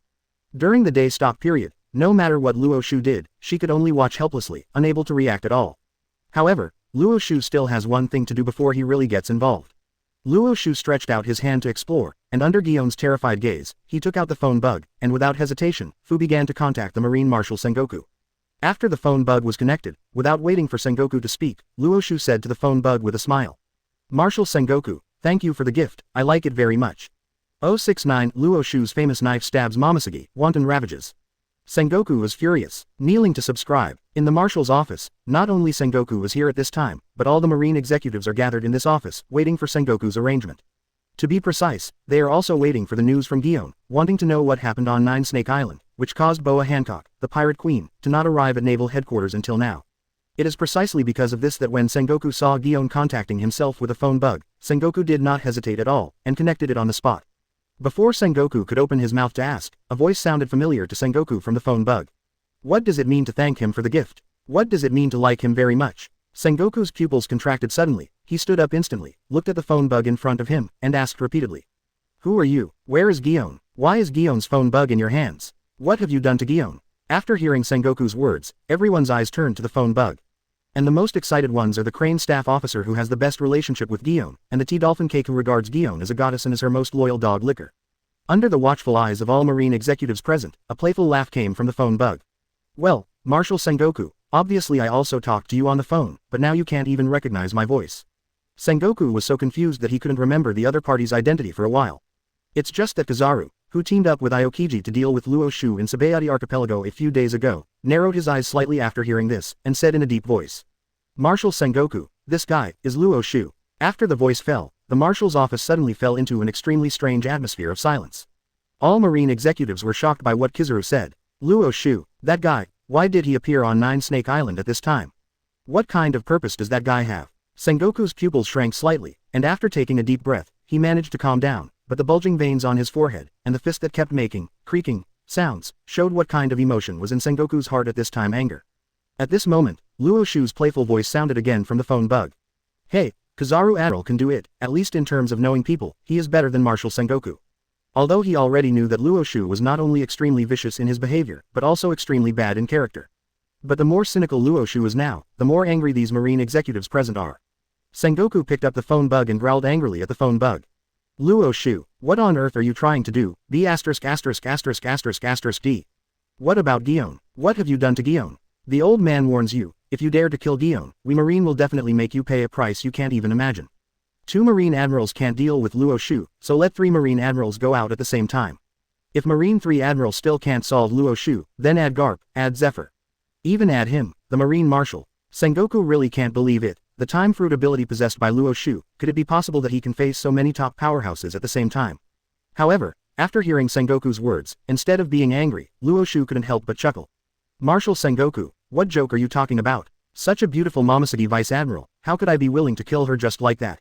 Didn't I say that the reason why I took the initiative to contact you was to thank you for giving me such a good gift? Marshal Sengoku, you are really a good man. Hearing this, Zan frowned wildly, and Shinfu roared at the phone bug as if he wanted to go straight. Luo Xiu, no matter what you want to do, I warn you, let Gion go now. This old man tells you, if you dare to do anything bad to Gion, this old man swears in the name of Marshal Marine that he will kill you with his own hands. With Sengoku's experience, he can certainly hear what Luo Xiu said. At the beginning, it was just because Luo Xiu had subdued Gion, and he was dazzled by anger for a while, so he didn't think about it. But thinking about it now, this D Luo Xiu has too many previous convictions in this area. Whether it's Machino from Garp's hometown, Vivi from Alabasta, Nami Robin from Straw Hat Pirates, Khalifa from CP9, or even Shirahoshi from the Fishman Island. Just like what Luo Xiu said just now, facing Gion's exquisite and glamorous appearance, how could Luo Xiu kill her directly? However, if Luo Xiu really did that kind of thing, it would be even more unacceptable for Sengoku and other Marine executives than to directly kill Gion. The most angry person is definitely not Sengoku, but the hard work of being a licking dog, licking Gion for many years, but he has not succeeded in influencing the goddess Gion. At this moment, Jaji's eyes became red, and his already wretched face became even more ferocious and distorted at this moment. Now Jaji no longer cared about his superiority and inferiority, so he ran to the desk without hesitation, facing the phone bug in Sengoku's hand growled. Luo Xiu, let Gion go, otherwise, I will kill you with my own hands. I will kill you after I let you experience the most painful torture. Jaji is about to go crazy. Ruji can be said to be very clear about Luo Xiu's actions during this period of time. That extremely vicious thief, during this period of time, has not only forcibly taken away the princesses of the allied countries of the world government, people from the CP organization, the mermaid princess of the Fishman Island, and even the celestial dragons have been taken away by Luo Xiu, slave. This also means that in Luo Xiu's mind, Gion's status as Admiral's candidate and Naval Headquarters Elite Vice Admiral is absolutely impossible to make him back down a bit. What's more, the status of this Admiral candidate will become a bonus item, making Luo Xiu even more excited. Just thinking about how Luo Xiu will treat Gion, plus this licking dog who is more loyal than Usopp, is almost going to be blown up. Even Sengoku couldn't reprimand Cake at this time, after all, he knew very well how important Gion was in Cake's mind. Unfortunately, facing the added threat, Luo Xiu's smile became louder. Let me think about it, Marshal Sengoku, if I'm not mistaken, this should be Vice Admiral, who has loved Momosuke Vice Admiral for many years, right? Without waiting for Sengoku to answer, the T-Dolphin with red eyes gasped heavily and growled at the phone bug, gnashing its teeth. I am the T-Dolphin. I warn you, if you dare to do anything bad to Gion, I will kill you with my own hands. Facing the threat of the T-Dolphin, Lu Shu said with a smile. T-Pig Vice Admiral, to be serious, I would like to thank Marshal Sengoku for sending Momoshiki Vice Admiral as a gift. But I still have to thank you. The turbulent aura on the T-Dolphin suddenly stagnated, and for a moment he didn't understand what Luo Xiu meant by these words. However, Sengoku's pupils dilated suddenly, and he was about to stop the T-Dolphin from asking, but the T-Dolphin asked hoarsely at the phone bug's noise. What do you mean? The corners of Luo Xiu's mouth curled up slightly, a strange smile appeared on his face, and he spoke slowly. Of course I want to thank you. I have been pestering Momoshiki Vice Admiral all these years. Because of Momoshiki Vice Admiral's dislike for you, she has never been in contact with other men for so many years. T-Dolphin Vice Admiral, you're such a nice guy. After finishing speaking, Luo Xiu didn't talk nonsense with Sengoku and other marine executives, but hung up the phone with a smile. And in the marshal's office, after experiencing the initial sluggishness, the T-Dolphin's face suddenly became like a purple eggplant, and his whole body began to tremble violently because of anger. In the next second, the T-Dolphin, so angry that Ultimate punched the desk in front of him. Boom! With a punch, the desk that had just been replaced was instantly broken from it. Sengoku stared blankly at the various documents scattered all over the sky. Just when he was about to reprimand the T-Dolphin to calm him down, the T-Dolphin suddenly roared up to the sky. No, Gion. With Luo Xiu's personality and previous behavior, even if the T-Dolphin thinks with his butt, he can imagine how that D Luo Xiu will treat Gion after the phone bug is hung up. Just thinking about it, when the goddess who has been licking for so many years without any results is about to be RD by Luo Xiu at will, the T-Dolphin feels as if her chest is about to burst.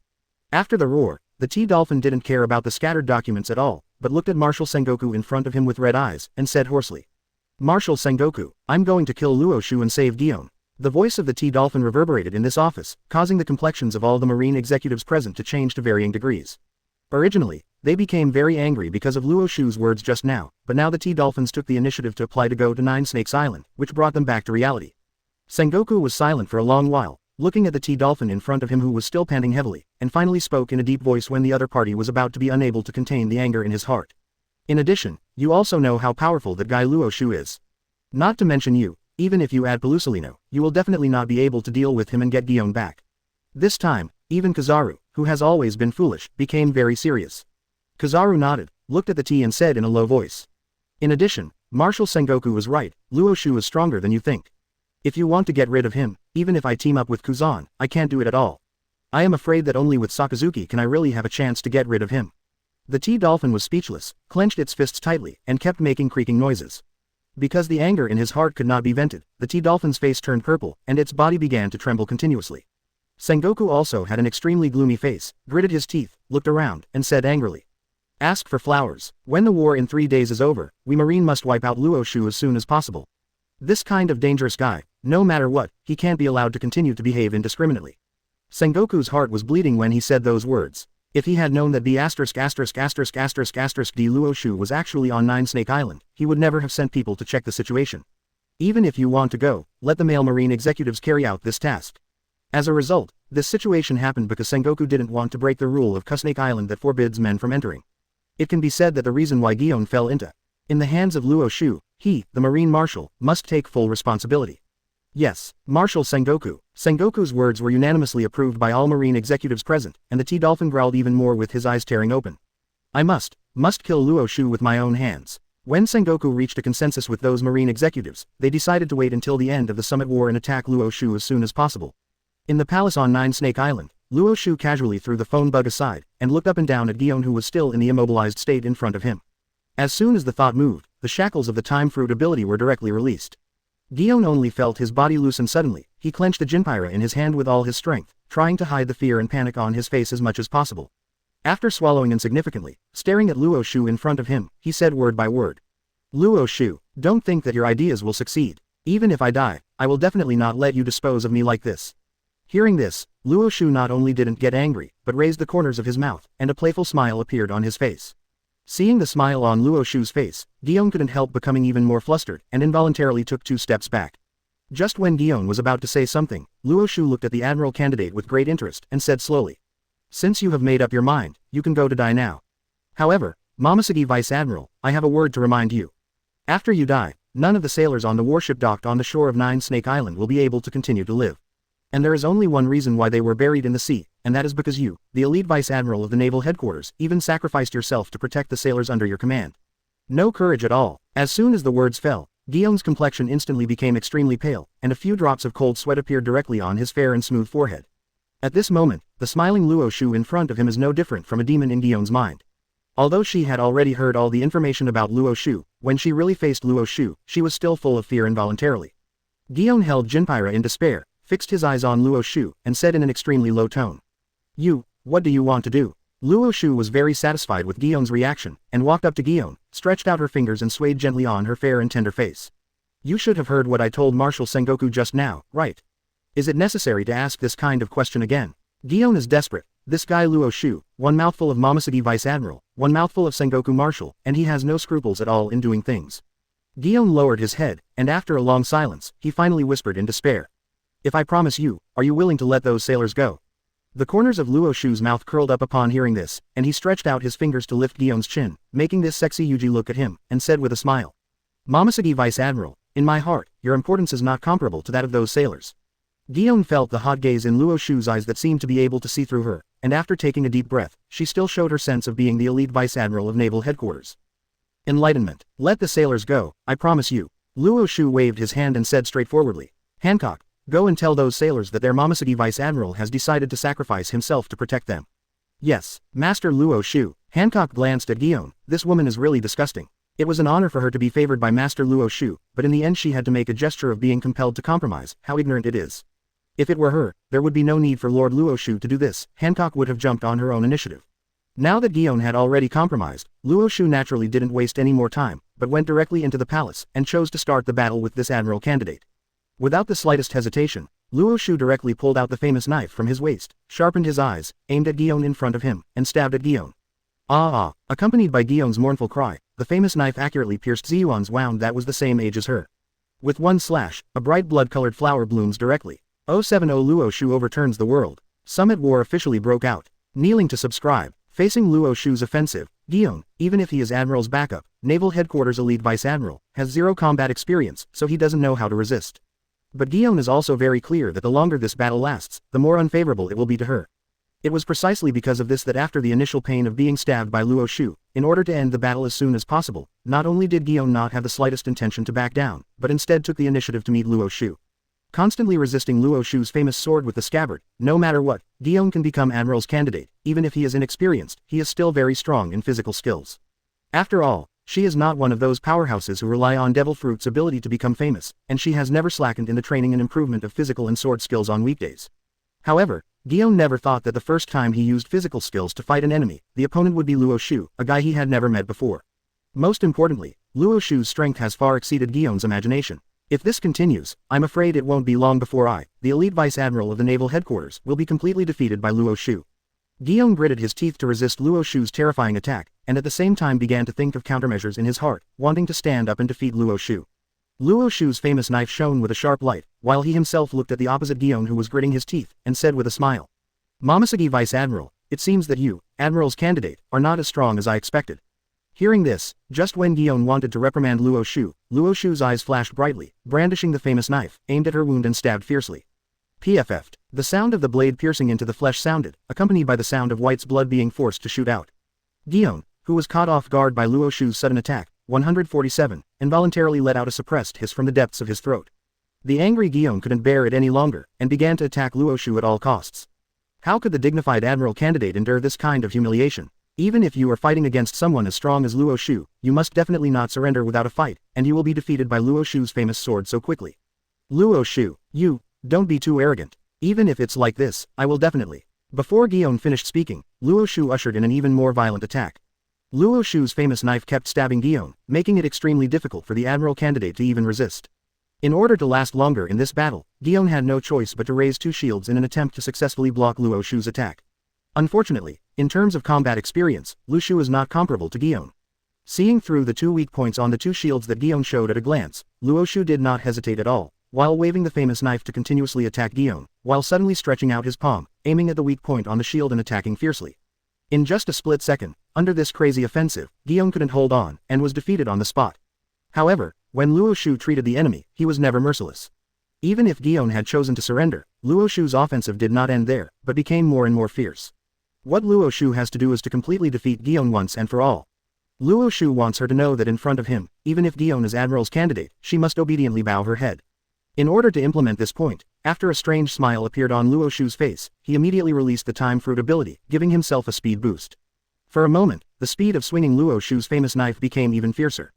Dion himself was already powerless to resist, and now he has no power to parry anymore. The dignified Admiral candidate performed extremely poorly in the battle with Luo Xiu.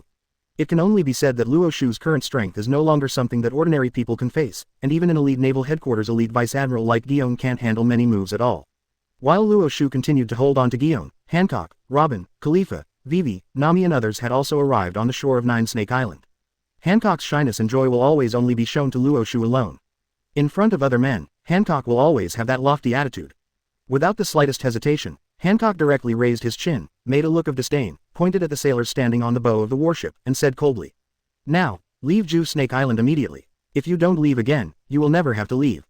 Hancock's words echoed over the area, causing the expressions of the sailors on the warship to change drastically. They didn't know what happened at all. Why did Boa Hancock, the pirate queen, suddenly appear, but their Momoshiki vice admiral disappeared? After seeing this scene, instead of leaving the calm belt obediently as Hancock said, these sailors took out their own guns or weapons. Be ready to fight them at any time. Seeing this situation, Hancock's face became more and more icy, and he was ready to use the sweet fruit ability to petrify all these ignorant guys. At this moment, Robin on the side quickly grabbed Hancock's arm, shook his head and dissuaded him. "Hancock, now is not the time to do anything to these Marines." Hancock turned his head to look at Robin and blinked. He didn't understand what she meant for a while, and Robin didn't pretend to be a joke, but said directly, "Don't forget about Hancock. The reason why the Momoshiki vice admiral compromised with Luo Xiu was because she didn't want the sailors under her command to die like this. If it is known that these sailors were killed, then with the character of that Momoshiki vice admiral, I am afraid that he will not continue to live. For Luo Xiu, he also needs some strength, which can help him when he fights against other forces in the future." Having said that, Robin paused, looked around at the women with different expressions around him, and continued. "In any case, that Momoshiki vice admiral is Admiral's candidate, and his strength has been verified by Marine. After Luo Xiu completely tames him, he will be a very good help. So, Hancock, let these sailors go." Robin's words made all the girls present involuntarily fall silent, even Hancock couldn't help but look at Robin twice more. Hancock's heart was only on Luo Xiu, and she didn't think about other things at all. At most, she made up her mind that no matter what kind of enemy Luo Xiu might encounter, she must face it with Luo Xiu. Unexpectedly, Nico Robin, the son of the devil, even considered this kind of thing. Hancock has already approved Robin's statement in her heart. After all, she also knows that Lord Luo Xiu has been completely targeted by Marine and world government just now.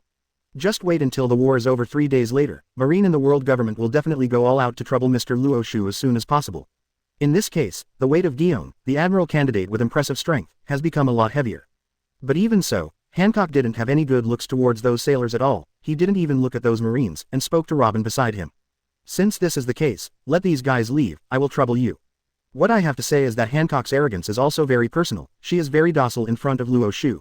Even when facing Robin, Khalifa, Vivi, and Nami who belong to Luo Xiu, Hancock will not be as unreasonable as he treats others.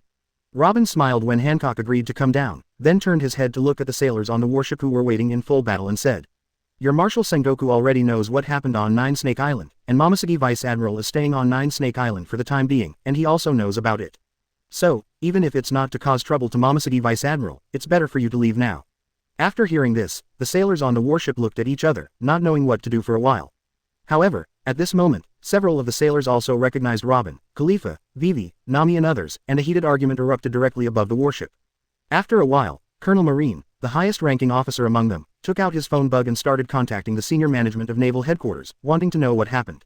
After seeing this situation, the corners of Robin's mouth curled up slightly, and he said with a smile, "Let's go, they will leave immediately." After speaking, Robin turned around and walked towards the interior of Nine Snake Island, while Hancock, Khalifa, Vivi, Nami, Shirahoshi and others didn't waste any time and left here directly. They all know very well that since these Marines have begun to contact the high-level officials of Naval Headquarters, those Marine Gaokong will never let these Haitians die. The only thing these sailors can do is to leave this sea area directly, return to Naval Headquarters, and wait for the public execution to officially start 3 days later. Facts have proved that Robin's prediction was indeed correct, after the Marine Colonel found a way to contact Kizaru, who was a Marine Admiral. From Kizaru's mouth, I learned the current situation of Momoshiki Vice Admiral, and also got an order to let them return to Naval Headquarters. After hesitating for a long time, these sailors finally could only obey the order and return to Naval Headquarters obediently. Even though Sengoku, Kizaru and other Marine executives had already anticipated the situation Dion would face, after hearing the news from these Marines, it was inevitable that they would become furious. This also made Sengoku more determined to wait until the first time the war ended 3 days later. He must mobilize all the power of Marine, and get rid of this reckless guy Luo Xiu at any cost. What happened on Nine Snakes Island, except for Marine, did not have any impact on other forces at all. In any case, the fact that Luo Xiu forcibly snatched Guion, the admiral candidate, made Marine feel ashamed. Of course, they would say nothing to publicize this matter. It is precisely because of this that the eyes of the whole world are now focused on the public execution at naval headquarters 3 days later. Everyone knows that this public execution will trigger a war that can change the entire world pattern. The Whitebeard pirates, the Red Hair pirates, and the remnants of the Roger pirates will all be involved in this war. The whole world is very curious about how this war will eventually evolve. When the day of the public execution came, the pirate groups under the Whitebeard pirate group had already gathered in the same sea area. It is no exaggeration to say that in order to deal with this war and rescue their brother Fire Fist Ace from Marine, all the members of the Whitebeard pirates were present, without exception. Whitebeard stood at the bow of the Moby Dick, looked around, and looked at the dense figures in this sea area, and a sense of pride surged in his heart. For Whitebeard, whether it is the so-called One Piece or his title of the world's strongest man, Whitebeard has never cared about it. Ever since the Valley of the Gods war ended and the Rocks pirates fell apart, Whitebeard has been working hard to have more family members. After so many years, even Whitebeard himself can't remember how many sons and daughters he has. But he can pat his chest and say with great pride that, except for that D Blackbeard, none of his sons have ever betrayed him in all these years. Even when they learned that Marine was going to publicly execute Ace, these guys didn't even need Whitebeard to ask, they offered to participate in this war and fight side by side with their father. After Whitebeard took a deep breath, he calmed down his restless mood, looked around, and shouted loudly. Those guys in Marine are about to publicly execute your brother Ace. Are you willing to watch Ace die in the hands of Marine? Accompanied by Whitebeard's voice, the conversation that had caused the sea area to become noisy due to the gathering of so many people disappeared instantly.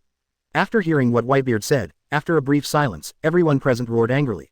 I don't want to. Never allow Marine to hurt Ace. That Ace guy is our brother. Marine is not qualified to judge him. For a moment, the roars of the members of the Whitebeard pirates resounded through the sky, echoing in the midair of the entire sea area. Whitebeard was very satisfied with the reactions of these guys. After nodding his head in relief, his face straightened immediately, and he raised the supreme sharp knife Kong Yunchi in his hand, and shouted again. In this case, then kill naval headquarters with me and rescue Ace. 11. As Whitebeard's voice fell, the members of the Whitebeard pirates present all drew out their weapons, raised them immediately, and roared wildly. Kill naval headquarters, rescue Ace, kill Marine, get Ace out of Marine. Those guys in Marine dare to do anything to Ace, they are actively courting death. Ace, wait for us, we're here to save you now. 1111. Whitebeard didn't waste any more time, but directly issued an order to let the pirates under their Whitebeard pirates start heading towards the location of naval headquarters. And the Moby Dick he was on, in case of any unexpected situation, did not act with them. According to the decision negotiated by Marco, Joes, and Vista, the team leaders, the coating of the Moby Dick should be directly penetrated from the bottom of the sea to the interior of the naval headquarters. In this way, if you want to break through Marine's blockade and rush to the execution platform where Ace is, it will be much easier. While the Whitebeard pirates were heading towards naval headquarters, Luo Xiu also officially left Nine Snake Island and was also rushing towards naval headquarters. But this time, Luo Xiu didn't bring everyone with him, just Robin, Vivi, Nami, Hancock, Guion and others. After all, the scale of the Summit War lineup this time far exceeds that of the original book, which only consisted of the Whitebeard pirates and Sea Awakening. The Red Hair pirates, the remnants of the Roger pirates, the Revolutionary Army, the Commander-in-Chief Kong, and even the World Government 5 elders may end up in person. Machino, Nuo Chigao, Kaya, and Khalifa and Shirahoshi not only cannot help Luo Xiu in this battle, but even become a drag. Instead of worrying about their safety after taking them, it is better to temporarily leave them in Nine Snake Island. As for Robin, Nami, and Vivi, for Luo Xiu, they still play a very important role in this Summit War that will be broadcast live to the world. This time, Luo Xiu, the vicious thief in the mouth of the world government, is destined to completely subvert the whole world. 071 Expose Marine's true colors. Luo Xiu appeared in front of the world. Kneeling to subscribe, Guion hesitated for a long time on the deck, and finally couldn't bear it and walked to Luo Xiu, looked at Luo Xiu in front of him, and asked in a deep voice. Luo Xiu, what is your purpose for going to naval headquarters this time? Facing Guion's question, Luo Xiu's mouth curled up slightly, and he spoke slowly. The purpose, to uncover the hypocritical masks on some people's faces, and let the whole world know what those guys really look like.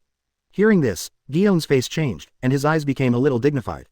After being silent for a while, he finally asked again. Among those people you mentioned, did you include Marine? Luo Xiu looked at Guion playfully, and could clearly feel the tension and entanglement exuding from Guion at this moment. Luo Xiu didn't continue to hang on to Guion's appetite, but said with a smile. If Marine is really clean and worthy of the justice they keep saying, why do you need to worry about this kind of thing? After finishing speaking, Luo Xiu stretched out his fingers, swayed gently on Guion's fair and tender face, and spoke slowly. Guion, I have reminded you before, for you now, you must figure out your identity. Did you forget, or did you not take what I said to heart at all? As soon as the words fell, Guillaume felt Luo Xiu's calm gaze, and his complexion suddenly changed. A touch of panic appeared on Guillaume's face, which made the admiral candidate at a loss for a while. On the other side, Robin, Vivi, Nami, and Hancock just watched the scene with a smile on their faces, not participating in it at all. This kind of thing, of course, has to be handed over to Luo Xiu himself. They all firmly believe that in front of Luo Xiu, no matter how firm the will of this elite vice-admiral of the naval headquarters is.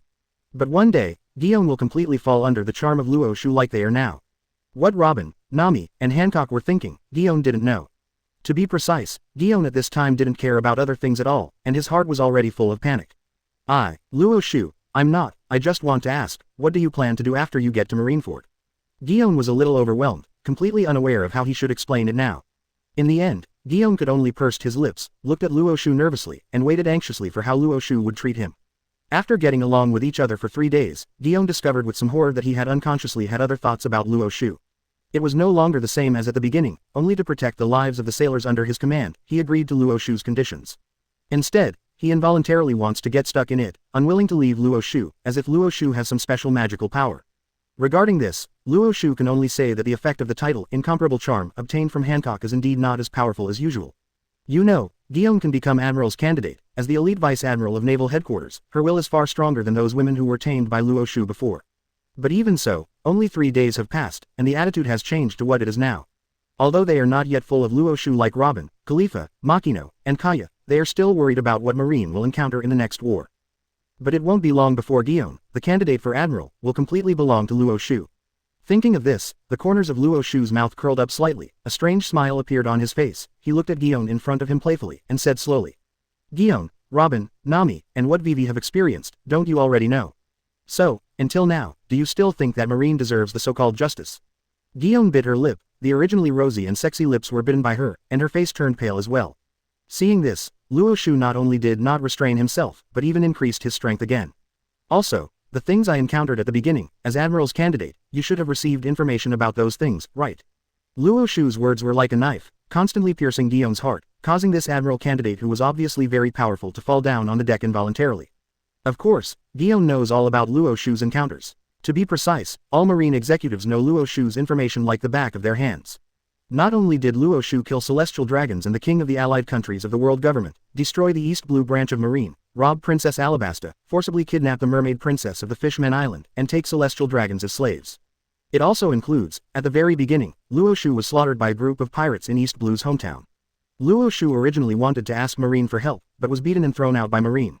Even when they were drifting in the sea, celestial dragons, who were visiting the kingdom of Goa, thought it was an eyesore, so they ordered the members of the CP organization on board to fire, almost killing Luo Xiu. When learning about Luo Xiu's encounters, it can be said that all Marine executives' moods became very delicate. At that moment, they even somewhat understood why Luo Xiu became so unscrupulous, and did not have any scruples at all in doing things. If they had gone through these encounters instead, I am afraid they would have made the same choice as Luo Xiu. However, the most unacceptable thing to Marine executives is that not long ago, Luo Xiu was a common person through and through. As a result, it only took such a short time to become a top powerhouse who can face the combination of 2 Marine admirals at the same time without falling into the slightest disadvantage. It is no exaggeration to say that when the Sabayati archipelago incident spread, many people began to regard Luo Xiu as the new strongest man in the world, and even faintly replaced Whitebeard as the title of the strongest man in the world. But no matter what, Luo Xiu has completely deserved the position of New World's 5th Sea Emperor. It was only because the public execution at naval headquarters involved too many people, and made people focus on this war that was destined to break out, so not many people talked about Luo Xiu's matter. However, Guillaume knows very well that when Luo Xiu appears in naval headquarters, how much commotion will be caused in this world. It is precisely because of this that Guillaume is so worried about Marine's next situation. Even until now, Guillaume still doesn't know what Luo Xiu's purpose is for doing this. What Guillaume can guess is that what Luo Xiu will do next at naval headquarters will definitely have an extremely severe impact on the whole world. Thinking of this, Guillaume bit his lip, raised his head and looked at Luo Xiu, feeling Luo Xiu's gaze, what he originally wanted to say, but he couldn't say it no matter what. Luo Xiu didn't give Guillaume a chance to speak, and interrupted him directly. The smile on his face gradually faded, and he said in a flat tone. Guillaume, I would like to remind you one last thing, figure out your current identity, and there is no need to worry about things that you don't need to worry about. Guillaume was silent, and after a long silence, he nodded feebly, but still looked at Luo Xiu and begged. Luo Xiu, I hope, after Marineford, can you allow me not to attack Marine? No matter how you ask me to deal with the pirates, I will not have any excuses, but I really don't want to do anything to Marine, who I have been fighting for so many years. At the end, Guillaume had tears in his eyes, and his face was full of pain. Although she has recognized her current identity and decided not to leave Luo Xiu, at least for the current Guillaume, it is still a bit difficult for Guillaume to accept the knife against Marine who once fought side by side. Of course it is understandable, Deng even smiled and waved his hands. After receiving Luo Xiu's affirmative answer, Guillaume breathed a sigh of relief in her heart, but what she didn't notice was that the smile on Luo Xiu's face became more and more intense. Luo Xiu is really looking forward to more and more, when he reveals what Marine has done these years, under the watch of the whole world. Marine, can you still maintain the layer of justice that you used to wear on your body? Just when Luo Xiu took Robin, Vivi, Nami, Hancock, and the 5 girls of Guillaume to naval headquarters, the Sabayati archipelago at this time had already gathered a group of remnants from the old era. Skiba Jabba, Roger Pirates ranked 3rd behind Roger, Rayleigh, Crocus, the doctor of the Roger Pirates, West Carl, Murloc San Bell, Taro, Duolingo and others, who were former fighters of the Roger Pirates, have also gathered together. After Jabba looked around, he couldn't help grinning. I really didn't expect that we old guys haven't seen each other for so many years. When we meet again, it will be such a scene. Jabba's words made all the remnants of the Roger Pirates present smile at each other, and their hearts were already full of emotion. Since the Roger Pirates were secretly disbanded that year, they returned to their hometowns and became commoners incognito. Only Rayleigh chose to stay in the Sabayati archipelago, the only way to the New World, and wanted to wait here for a newcomer who would inherit Rogersville. If it wasn't for the Marine declaring to the world that Rayleigh would be publicly executed at naval headquarters, they probably wouldn't have had the chance to meet again. At the same time as these guys sighed, Shaki walked out from the tavern counter, looked at the crowd and spoke. Jabba, Crocus, San Bell, that Rayleigh guy, it's up to you. Hearing this, the remnants of the Roger Pirates glanced at each other, then grinned and said. Don't worry Shaki, with us here, there is absolutely no way Marine can kill that guy Rayleigh. It's just that I didn't expect that guy Rayleigh to be so embarrassed when we met again, even his arm was chopped off. Speaking of this, a stern look flashed in the eyes of Jabba and the others, and a killing intent appeared on their faces. After Shaki saw this scene, he shook his head and said persuasively. Jabba, this time, you just need to rescue Rayleigh. As for revenge, let's not talk about it. That kid named Luo Xiu's strength has far exceeded our expectations. Hearing this, Jabba, Crocus, San Bell and others did not answer, but their eyes began to flicker. They also heard the information about Luo Xiu, and they were naturally extremely shocked. He was obviously just a brat who was not yet 20 years old, but in the end he possessed a terrifying power that would not let him down even if he faced 2 Marine admirals teaming up at the same time. This kind of monster, I am afraid that even the rocks back then could not compete with Luo Xiu. On par. At this moment, Crocus suddenly seemed to remember something, turned his head to look at Shaki and asked. Shaki, what about that brat Shanks? That guy shouldn't just sit back and watch Rayleigh be executed by Marine. When Jabba, San Bell and others heard this, they also turned their attention to Shaki, wanting to know the news about Shanks. After all, even though Shanks had lost his arm long ago, his strength is still stronger than those remnants of the old era. Most importantly, with the relationship between Rayleigh and Shanks, how could Shanks watch his respected deputy captain be killed by Marine? Feeling the attention of everyone, Shaki took a sip of the cigarette in his mouth, exhaled a thick white smoke, and said slowly. Don't worry, Shanks has contacted me before, and he will also participate in this war and rescue Rayleigh with you. It's just that before that, he still has one very important thing to do. Speaking of this, Shaki paused, looked around, looked at Jabba in front of him, and said to Crocus and others. It is precisely because of this that Shanks specifically asked me to tell you that if he goes to 893 late, I hope you can delay for a while at least until he brings. Arrive at naval headquarters with the Red Hair Pirates. Quote. After Jabba, Crocus, and San Bell and others looked at each other, they immediately patted their chests hard to assure them. Don't worry Shaki, nothing will happen to Rayleigh until Shanks and his Red Hair Pirates arrive at naval headquarters. Shaki nodded heavily and said in a deep voice, I have prepared the boat for you, and I will be here to see with my own eyes that you all come back safely. For Shaki's words, Jabba, Crocus and others just smiled and didn't mean to respond at all. Instead, they turned and left the tavern to prepare for walk to the location where the ship is docked. After the backs of the remnants of the Roger Pirates disappeared, Shaki prayed silently. I hope there will be no accidents. That guy Rayleigh must not just die like this. Not long after Jabba, Crocus and others left, the screen that Shaki had prepared suddenly lit up, and the scene of naval headquarters at this time was transmitted instantly from it. Sengoku, the Marshal of Marine, and Garp, the hero of Marine, are standing on the execution platform, one on the left and the other on the right. Between them, kneels the Fire Fist Ace who was bound by chains and shackles. With Plute and Rayleigh. After seeing Rayleigh's broken arm, Shaki's eyes suddenly became fierce, and the cigarette in his mouth was directly bitten off by it. Rayleigh, don't let any accident happen to you, you fellow. Shaki clenched his fists tightly, his eyes fixed on Rayleigh's figure on the execution platform, his face was full of worry. After glancing at the time, Shaki also relaxed a little bit. Now, there is still a long time before the public execution of Fire Fist Ace and Plute and Rayleigh announced by Marine.